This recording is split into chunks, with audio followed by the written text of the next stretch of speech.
በዓለም የፖለቲካ መድረክ ላይ እንደ ሰደድ እሳት እየተቀጣጠለ ያለው የዩክሬንና የሩሲያ ጦርነት አሁን ካለበት ቀጠናዊ ግጭት አልፎ መላውን የሰው ልጅ ወደማይቀለበስ የጥፋት ገደል እየገፋው መሆኑን የሚያመላክቱ አዳዲስና አስደንጋጭ ክስተቶች በየቀኑ እየተከሰቱ ይገኛሉ።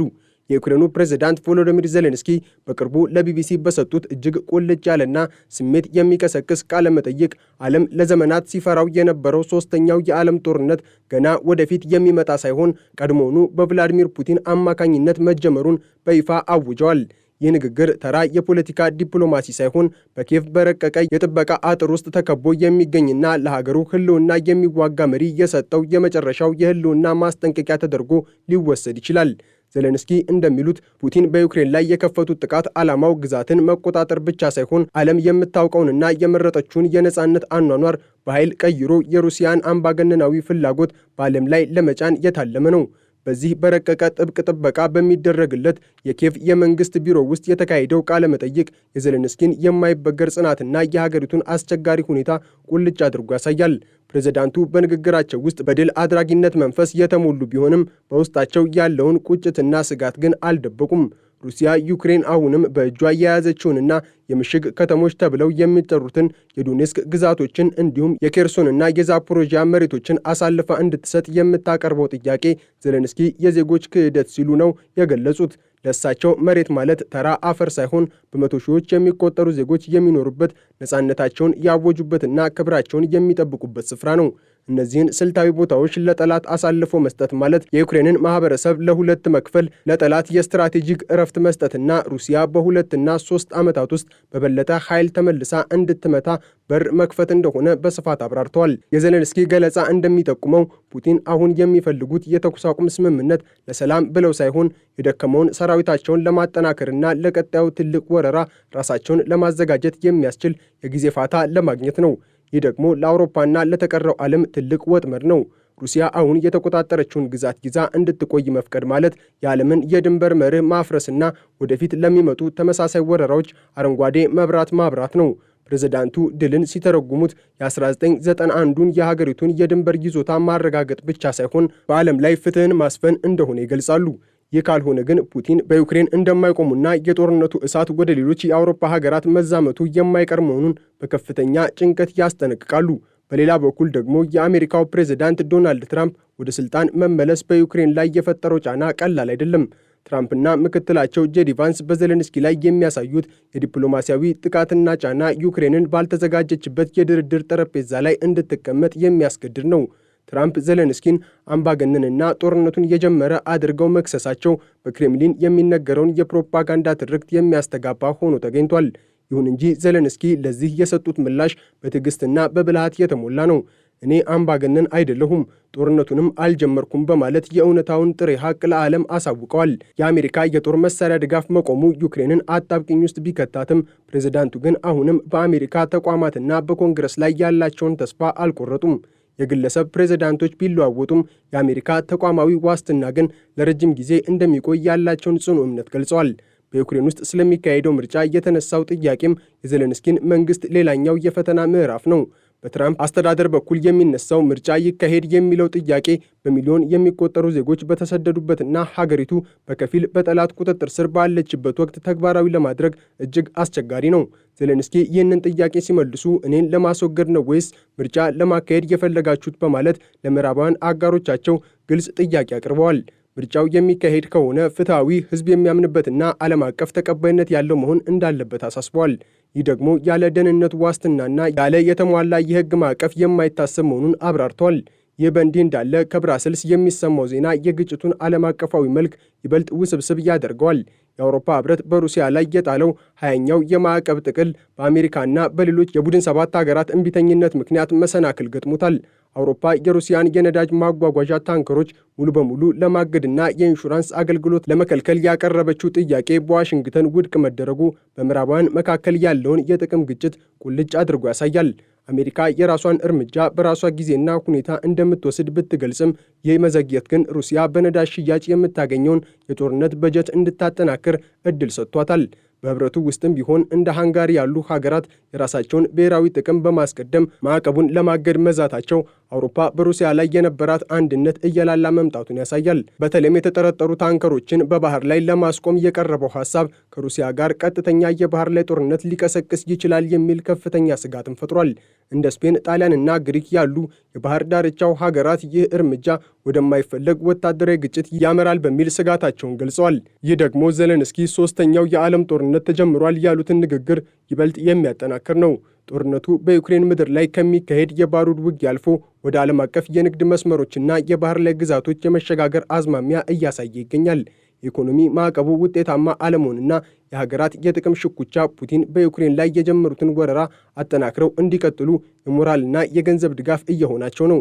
ዜሌንስኪ በአሁኑ ወቅት የሚጫወቱት የፖለቲካ ቼዝ እጅግ አደገኛና ረቂቅ ነው። በአንድ በኩል ለሀገሩ ነጻነት የሚዋጋ ሰራዊትና ሕዝብ፣ በሌላ በኩል ደግሞ ድጋፋቸውን እያቀዛቀዙና ጫና እያደረጉ ያሉ ሀያላን ሀገራት መሃል ሆኖ መሪነትን መወጣት የሚጠይቀው መስዋዕትነት ታሪካዊ ነው። ፕሬዝዳንቱ በተለይም የአሜሪካን የፓትሪዮት ሚሳኤል መከላከያዎችን በዩክሬን ምድር የማምረት ፍቃድ አለመሰጠቱ ያስከተለባቸውን ቅሬታ አልደበቁም። ዩክሬን የራሷን መከላከያ ራሷ እንድታመርት አለመፈቀዱ ምዕራባውያን አሁንም ዩክሬን ሙሉ በሙሉ ድል እንድትቀዳጅ ሳይሆን ሩሲያን ለመመከት ብቻ እንድትቆም እንደሚፈልጉ የሚያመላክት ነው። ይህ ደግሞ የጦርነቱን ዕድሜ ከማራዘም ውጪ ፋይዳ የለውም። ፕሬዝዳንቱ በንግግራቸው ማጠቃለያ ላይ እንደገለጹት ይህ ጦርነት በሁለት ተጓዳኝ መንገዶች የሚካሄድ ነው። አንደኛው በጦር ሜዳ የሚደረግ ፍልሚያ ሲሆን፣ ሁለተኛው ደግሞ ከዓለም መሪዎች ጋር የሚደረግ ዲፕሎማሲያዊ ሽኩቻ ነው። ዜሌንስኪ ሩሲያን ለማቆም ብዙ ትይዩ እርምጃዎችንና አቅጣጫዎችን እንደሚያስፈልጉ ያምናሉ። ስኬት ማለት ፑቲንን ማቆም ነው የሚለው መርሃቸው ለዩክሬን ብቻ ሳይሆን ለመላው ዓለም ሰላም ብቸኛው አማራጭ ነው። ምንም እንኳን ፑቲን ጦርነቱን ለማቆም ባይፈልጉም በከፍተኛ ዓለም አቀፋዊ ወታደራዊና ኢኮኖሚያዊ ጫና ግን ይህንን እንዲያደርጉ ማስገደድ እንደሚቻል ጽኑ እምነታቸውን ገልጸዋል። ይህ በኪየቭ የተሰጠ ቃለ መጠይቅና በብራሰልስ የታየው የማዕቀቡ ውዝግብ ዓለም ምን ያህል አስቸጋሪ የታሪክ ምዕራፍ ላይ እንዳለች ያሳየናል። ዜሌንስኪ የጀመሩት ተጋድሎ ለዩክሬን መሬት ብቻ ሳይሆን ለሰው ልጅ ነጻነትና ለፍትህ መረጋገጥ ነው። ይህ ጦርነት ዛሬ በዩክሬን ከተሞች ላይ የሚወርደው ሚሳኤል ነገ በሌሎች የዓለማችን ከተሞች ላይ እንዳይደገም ዓለም አቀፉ ማህበረሰብ ከጥቅም ግጭት ወጥቶ በአንድነት መቆም ይኖርበታል። ፑቲን የጀመሩት ሶስተኛው የዓለም ጦርነት እንዲቆም ከተፈለገ ዩክሬንን በጦር መሳሪያና በኢኮኖሚ ማጠናከር ብቻ ሳይሆን የዩክሬንን የገቢ ምንጭ የሆኑትን የነዳጅና የጋዝ ሽያጮች ላይ እውነተኛና ጠንካራ ማዕቀብ መጣል የግድ ይላል። ዜሌንስኪ ከክፍሉ ሲወጡ የታየው ጽናትና ለጋዜጠኛው የሰጡት የእጅ መጨባበጥ የዩክሬን ሕዝብ ተስፋ እንደማይቆርጥ የሚያሳይ ትልቅ ምልክት ተደርጎም ተወስዷል። ጦርነቱ ረጅም ሊሆን ይችላል፣ ዋጋውም እጅግ ከባድ ሊሆን ይችላል። ነገር ግን ፍትህ በመጨረሻ እንደሚያሸንፍና ዩክሬን ዳግም እንደምትነሳ ጥርጥር የላቸውም። ዓለም ይህንን መራራ እውነት ተቀብላ ከዜሌንስኪ ጎን ካልቆመች ግን የፕሬዝዳንቱ ማስጠንቀቂያ ወደማይቀለበስ ዓለም አቀፋዊ እልቂት ሊያመራ የሚችልበት አደጋ አሁንም እንደተደቀነ ይቆያል። የጦርነት የታሪክ ስህተት እንዳይሆንና የሰው ልጅ ዳግም ወደ ጥቁር ዘመን እንዳይመለስ ዛሬ የሚወሰዱ እርምጃዎች የነገውን የዓለም መልክ ይወስናሉ። የዩክሬንና የሩሲያ ፍልሚያ አሁን በደረሰበት አስፈሪ ምዕራፍ ዓለም አቀፋዊ ፖለቲካዊ ሽኩቻ ወደማይመለስበት የጥፋት አዘቅት ውስጥ መግባቱን የሚያሳዩ ምልክቶች ከቀን ወደ ቀን እየጎሉ መጥተዋል።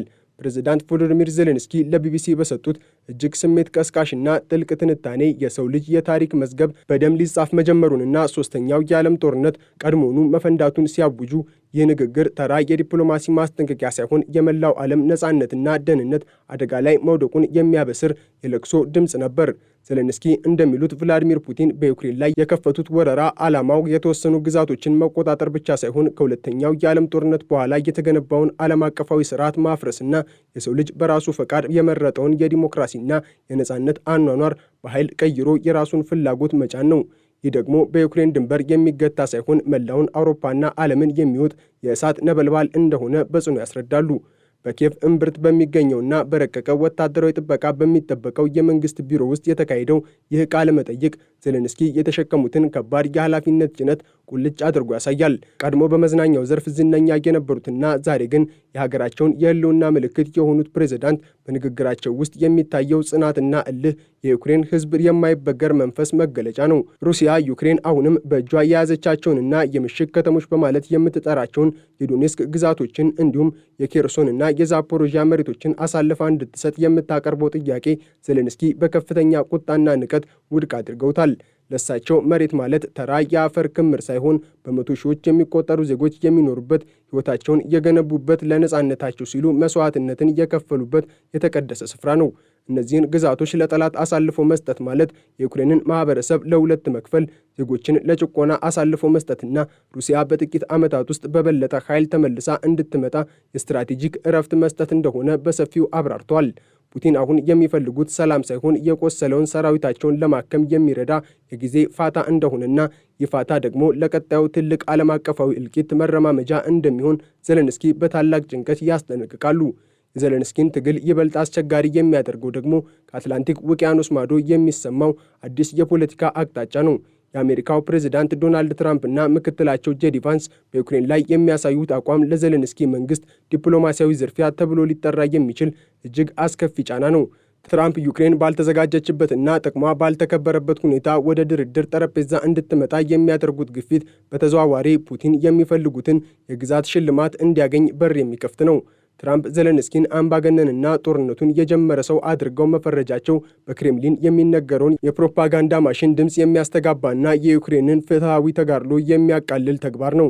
ይሁን እንጂ ዜሌንስኪ በዚህ ሁሉ ጫና ውስጥ ሆኖም ቢሆን ለአሜሪካ ተቋማትና ለዲሞክራሲያዊ ስርዓት ያላቸውን ክብር አልቀነሱም።